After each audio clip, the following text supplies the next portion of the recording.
Haleluya, puji Tuhan. Yesus kuatku datang kembali pada hari ini. Kita akan mendengarkan, kita akan membaca, dan kita akan merenungkan firman Tuhan. Dan kita akan berdoa terlebih dahulu.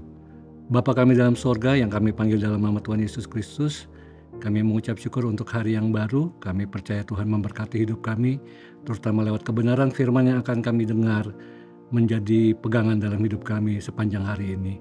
Terima kasih Tuhan, dalam nama Tuhan Yesus kami telah berdoa. Haleluya. Amin. Puji Tuhan. Judul hari ini adalah Mission Possible.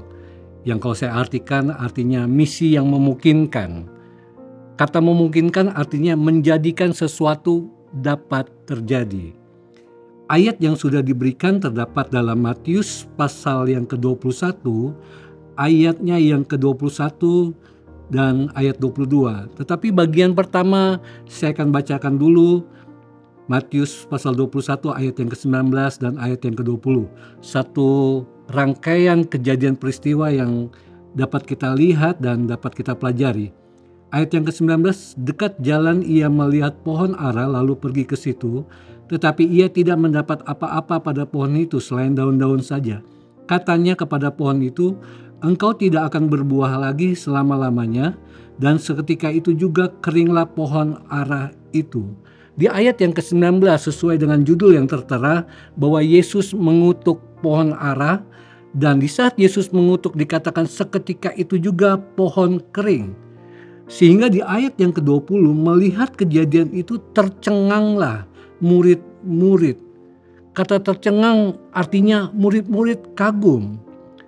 Tetapi jauh sebelum peristiwa ini dalam kitab Mazmur, pemazmur banyak kali mengatakan perbuatan-perbuatanmu ajaib. Kita harus percaya bahwa Allah kita berkuasa. Sehingga di saat murid-murid tercengang, mereka bertanya kepada Tuhan, bagaimana mungkin pohon ara itu sekonyong-konyong menjadi kering? Mereka tidak tahu bahwa Yesus berkuasa. Mereka begitu takjub, kagum melihat satu peristiwa yang ajaib, satu kejadian yang luar biasa secara langsung, tetapi sesuai dengan kebenaran firman Tuhan. Bahkan kalau kita lihat dalam Markus pasal yang ke-11 ayat yang ke-22, satu cerita yang sama, tetapi setelah pohon ara itu menjadi kering, Tuhan Yesus berkata kepada murid-murid, percayalah kepada Allah. Yang artinya apa? Yakinlah kepada Allah. Kata percaya tidak hanya berbicara tentang keyakinan, tetapi kata percaya juga menunjukkan kita harus setia kepada Allah. Bahkan dalam terjemahan bahasa Inggris memakai kata have faith in God. Satu hal yang harus ada dalam hidup kita, kita memiliki iman percaya dalam hidup kita. Bahkan selanjutnya dalam Lukas pasal 1 ayat yang ke-37 firman Tuhan katakan, bagi Allah tidak ada yang mustahil. Satu peristiwa sederhana bagaimana pohon ara menjadi kering karena Tuhan kutuk adalah peristiwa yang sangat mudah Yesus lakukan, tetapi membuat murid-murid kagum. Kita harus kagum bahwa kita mempunyai Allah yang berkuasa yang mengadakan perbuatan-perbuatan ajaib dalam hidup kita. Kita melompat di bagian kedua, kita melihat di Matius 21 lagi, di ayat yang ke-21.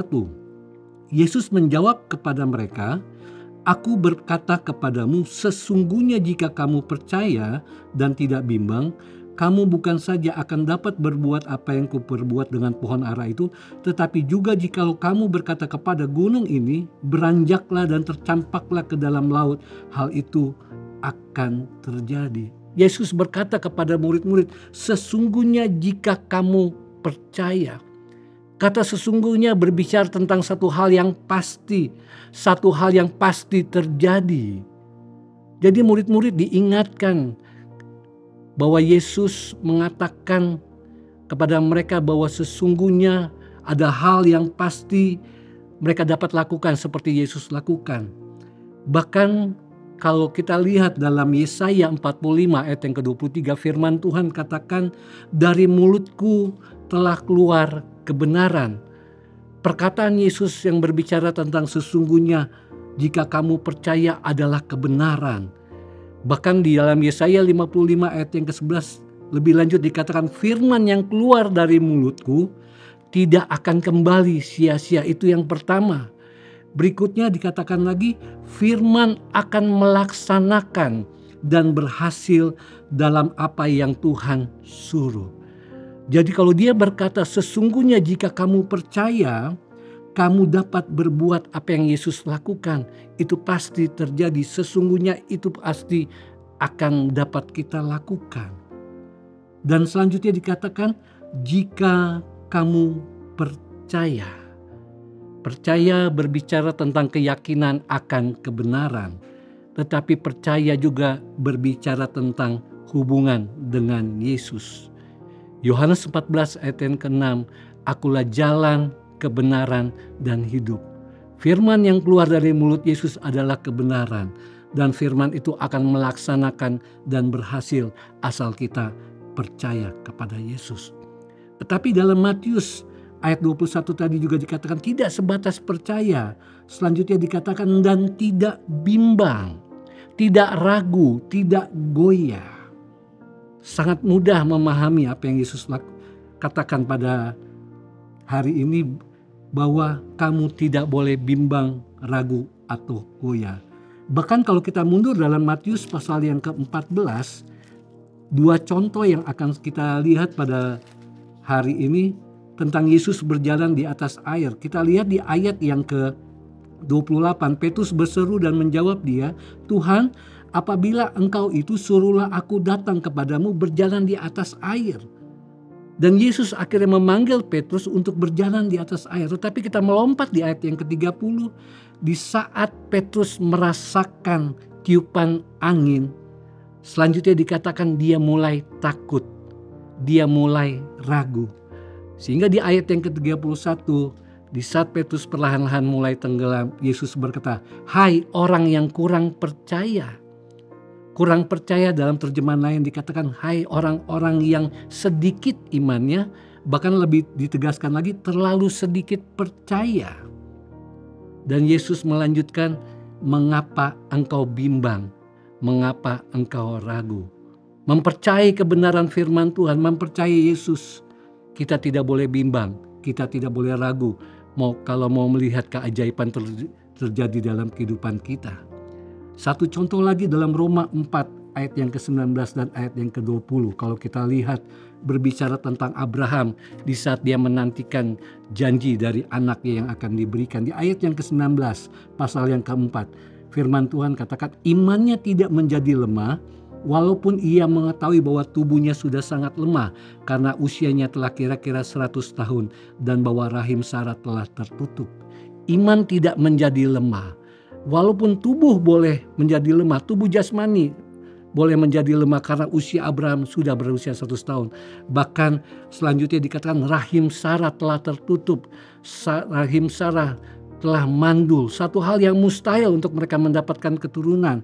Tetapi di ayat yang ke-20 firman Tuhan katakan, tetapi terhadap janji Allah ia tidak bimbang karena ketidakpercayaan, malah ia diperkuat dalam imannya dan ia memuliakan Allah. Artinya apa? Ia tetap percaya. Tubuh jasmani lemah, Sarah sudah mandul, tetapi ia tetap percaya, imannya menjadikan dia bertambah kuat. Di saat kita percaya kepada Tuhan, di saat kita beriman kepada Tuhan, kelemahan-kelemahan yang kita miliki, lewat iman kita akan dikuatkan. Bagian yang terakhir di ayat yang ke-22 Matius 21 dikatakan, dan apa saja yang kamu minta dalam doa dengan penuh kepercayaan, kamu akan menerimanya. Minta, apa yang kamu mohon, apa yang kamu butuhkan, apa yang kamu ingin tanyakan, berdoa dengan penuh kepercayaan. Ayat yang terakhir 1 Yohanes 3 ayat yang ke-22. Apa saja yang kita minta, kita memperolehnya. Selanjutnya dikatakan karena kita menuruti segala perintahnya dan berbuat apa yang berkenan kepadanya. Di saat kita percaya, berarti kita harus menuruti segala perintahnya. Di saat kita percaya kepada Tuhan, berarti kita berbuat apa yang berkenan kepadanya. Maka Tuhan akan memperlihatkan keajaiban dalam kehidupan kita lewat kuasa-Nya. Puji Tuhan, Kita tutup dalam doa. Bapa kami dalam sorga, terima kasih untuk kebenaran firman-Mu.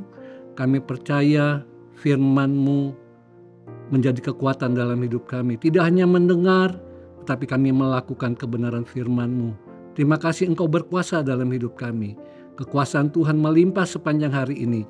Dalam kehidupan kami, dalam pekerjaan, dalam usaha, dalam pelayanan, keluarga yang ada, memberkati kami semua. Terpujilah nama Engkau. Di dalam nama Tuhan Yesus kami telah berdoa. Haleluya. Amin. Puji Tuhan. Bersama Yesus, aku kuat.